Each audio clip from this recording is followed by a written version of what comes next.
The parable that you heard, Matthew chapter 25, from verse 14, it's called the parable of the talent. It's been preached so often, and sometimes we ask ourselves, don't we need to remind ourselves of some of these things? But I need to explain to you what a parable is. We've heard it said that it is a story that has earthly words with heavenly meaning. And that, I think, gives it a very clear understanding. A parable, it is a compound Greek word that talks about comparable. It is comparable to something else. It is using earthly things and comparing it to heavenly things. Comparable. So therefore it's a double meaning word, a double word that comes out of the Greek. So here's what it says. Christ spoke in parables, and sometimes it upsets some people because they said, why is it they keep talking in parables? Well, parable is not to reveal truth. It is to hide truth from those that it makes no sense to, that it would not help them. So Christ spoke in a parable. Those who sought truth will find it. But those who don't want it, they will miss it. And sometimes, because the reason why is because sometimes some people are not ready for some stuff. They're not ready yet for some truth. And even our parents hid truth in quote-unquote sayings of old time. Green leaf not rotten when it just fall of water. And what did they mean by that? As you grow older and you recognize that some of the things you used to eat from young and now it starts to affect you, you now have high blood pressure, you now have all of this, you now recognize green leaf did not rotten the same day it fall in water. It now starts to rotten later on. And so they talk about a stitch in time saves 9. It's not a Bible verse, though some people quote it as a Bible verse. But it talks about that at some time it is better that you do something in the right time. It saves you a lot of trouble later on. But after you get in trouble, then you recognize, oh, I should not have done this. I could have saved myself a lot of trouble in my life. A stitch in time saves 9. And so we have so many of these things that we only recognize as we grow up. Christ spoke in parables. And this parable, he gave the parable of the talent. A talent, what is a talent? A talent really is a weight of gold, a measure of gold. And from what they tell me, it is that it is worth 20 years of earnings. 1 talent. So Christ gave one person 5. Could you imagine how much money he would have given that person? If 1 talent is 20 years of earnings, and he gave one person 5, one person 2, and one person 1. I want you to recognize everybody did not get the same talent. And we've come to accept talent to mean more than just gold, but what God has given and vested us with. An ability, a skill, a talent that we have that God has given us with. And here's what we do know. Everybody doesn't have the same talent. Don't therefore get jealous with people who have a talent that you don't have. You can't handle their talent. I love to hear good singing. I can't sing. But I don't jealous good singers because that's not just mine. It's not my talent. And so there are people who just get jealous about people who have been blessed with certain things, and it's not for you. It's not for your time. And so therefore just watch people with their blessings, watch people in their gifting, and just be happy for them. Don't try to get it. This is why he never gave everybody the same amount of talent. In fact, this is what the Bible says. He gave everybody according to their ability. I can't handle some of the... If there are some people should not get rich, I've always said so. They should never get money because they can't handle money. Yeah? And there are some people should not get a good job because they will mess it up. And there are some people deserve it because they can handle it. So it's according to a person's ability. 5, 2, and 1. And the Bible says, The kingdom of heaven is likened unto it. So it was a kingdom message he was trying to bring to them. That the kingdom of the message is like a boss, a manager, an owner who was going to take a trip to a far country, but he's not going forever, he will be coming back. Does that sound familiar? Yeah, yes, I'm telling you. Because we know that the person who gave us our ability or talent and whatever it is that we have, they have left and he has said, I'm going to prepare a place for you, and where I'm going, that I will come again and receive you unto myself. So he's not going to go forever. But he has left us with certain talent and ability in the meanwhile, whilst he's gone. He's expecting that you are going to invest what you have. Remember when we spoke about kingdom economy? Kingdom economy is not on savings. It's on investment. We believe in savings. People have saved hundreds of thousands of dollars and lost it when the economy went bad. People who have invested always gain from whatever it is that takes place, because it's an investment. Investment is a better method. In fact, one person in the Bible, he said, listen, you know, my ground brought forth very good. So here's what I'm going to do. I'm going to break down my barns, and I will build bigger barns to save my money. I'm going to change the bank. I'm going to move from credit union. I'm going to get myself into a nice big bank, and I'm going to save my money. And the Bible called him a fool because he was into savings. Now, am I saying that people should not save money? Of course not. Don't make savings your investment. Investment is something that you put to multiply. God is in the multiplication business. Always. He's in the multiplication. The first thing he told Adam and Eve, be fruitful and divide. This is multiply. God is in the multiplication business. And so he has always wanted things to multiply. So whatever it is he gives you, you are to find a way to multiply. He has given you a talent. Each one of us have a talent. And I want you to notice, he gave 1 5, 1 2, 1 1, gave none. Everybody had a talent. Sitting in this room here today, wealth of talent, with people who God has blessed tremendously to be able to be of service in the kingdom. The question that I have to ask to everybody here, the talent that you have, are you investing it in the church? Are you investing it in the kingdom? Is there something that we are gaining from you with the talent that you have? Here's what the master came back and he said, okay, now I've given you all of this. The man with 5, come. Let me hear what you have to say for yourself. He said, well, let me tell you what I've done with your 5. Lord, I had your 5, and I invested it, the Bible says, and look at it, I got another 5. I said, you know, that's not a bad idea at all. You did well. And he says, the Bible says that he commended him and welcomed into the kingdom, because you have done well with what you have done. He praised him.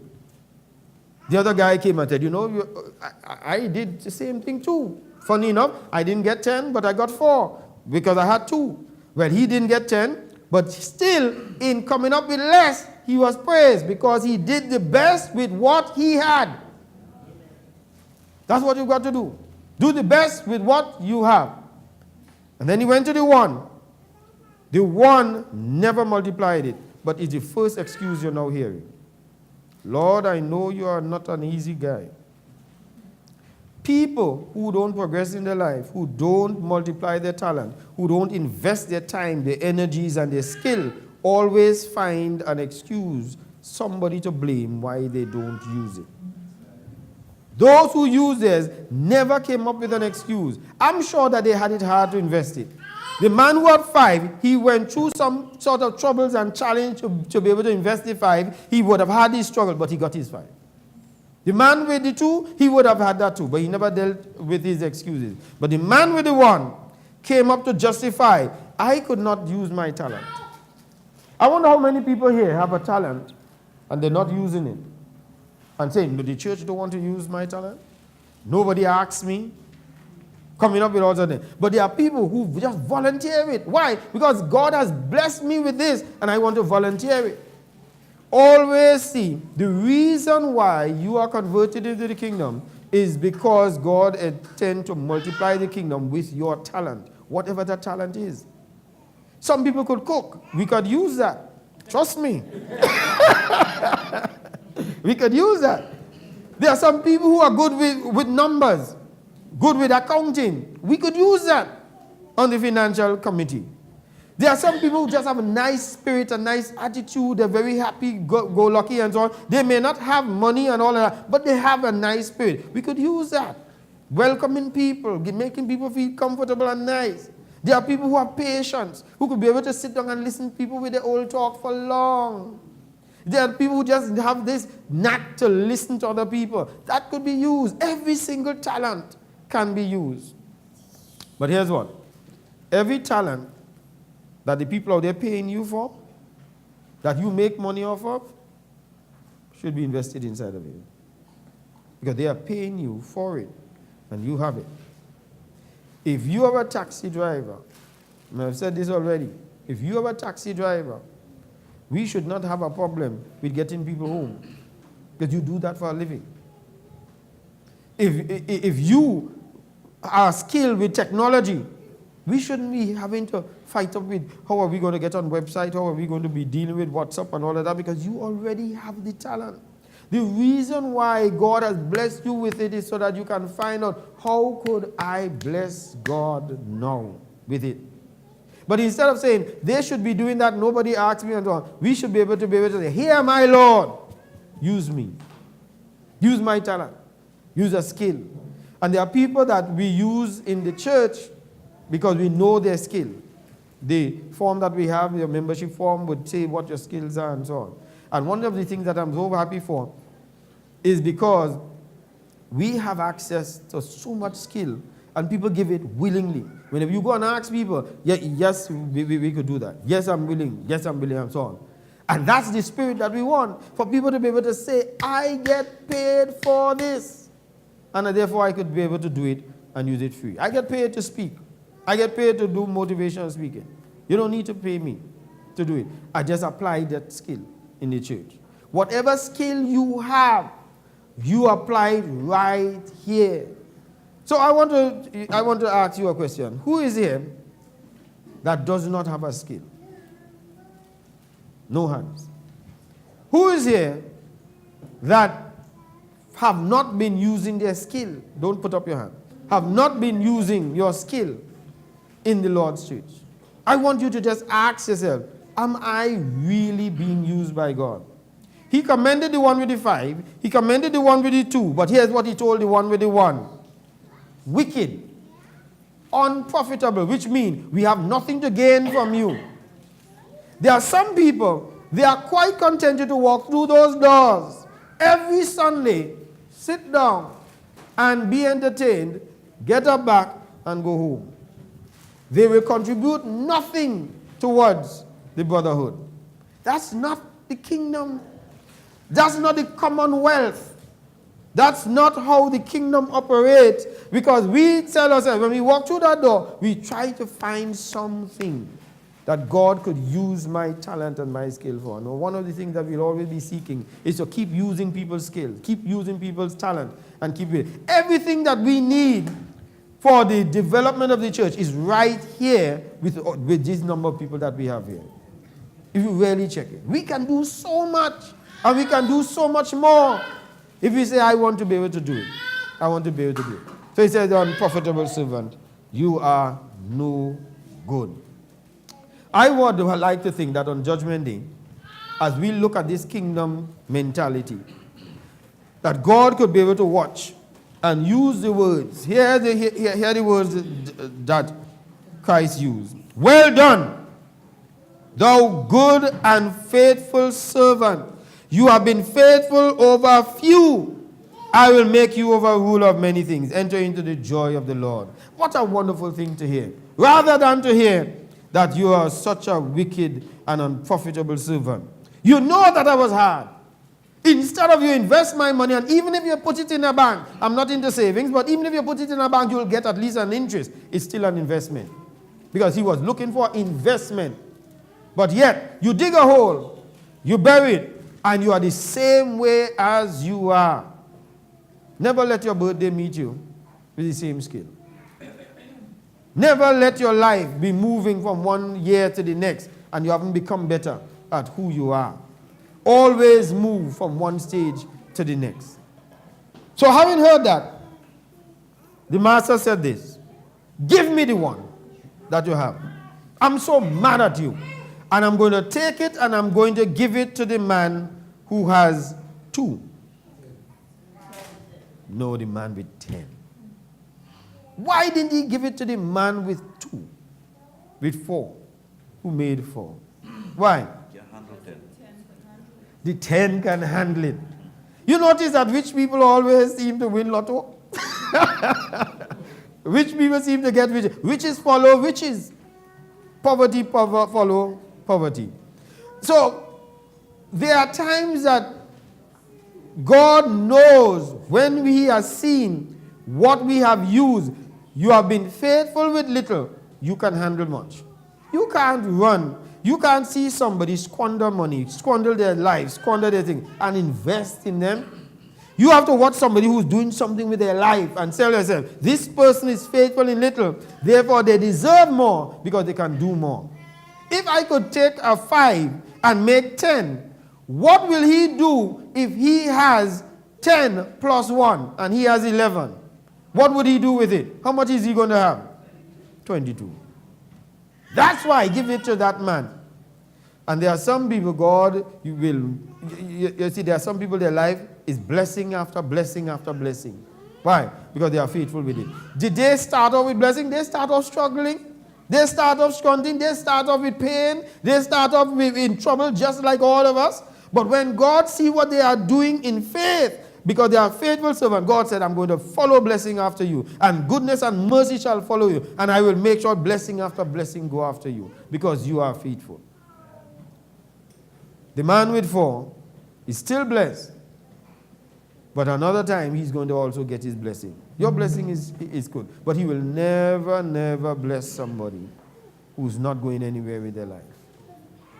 So what's the parable? In the kingdom, we multiply what we have. We always say, I want to get better. I want to get so good about that. Whatever business you are in, get the best at that business. Whatever talent and skill that you have, become the greatest that you can be. Don't compete with somebody else. You're not trying to be better than somebody else. You're trying to be the best you can be. So when you sing, sing the best you can sing. The person next to you might laugh you. It's all right.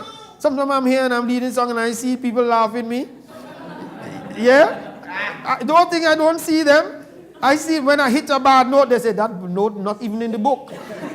I see that, but I'm doing the best I can. God is going to therefore recognize me and say, I am okay with that. Because you're doing the best you can. Yeah. And so therefore, we need to be able to understand this message of the kingdom. The message of the kingdom. Multiply what you have. Use what you have for the glory of God.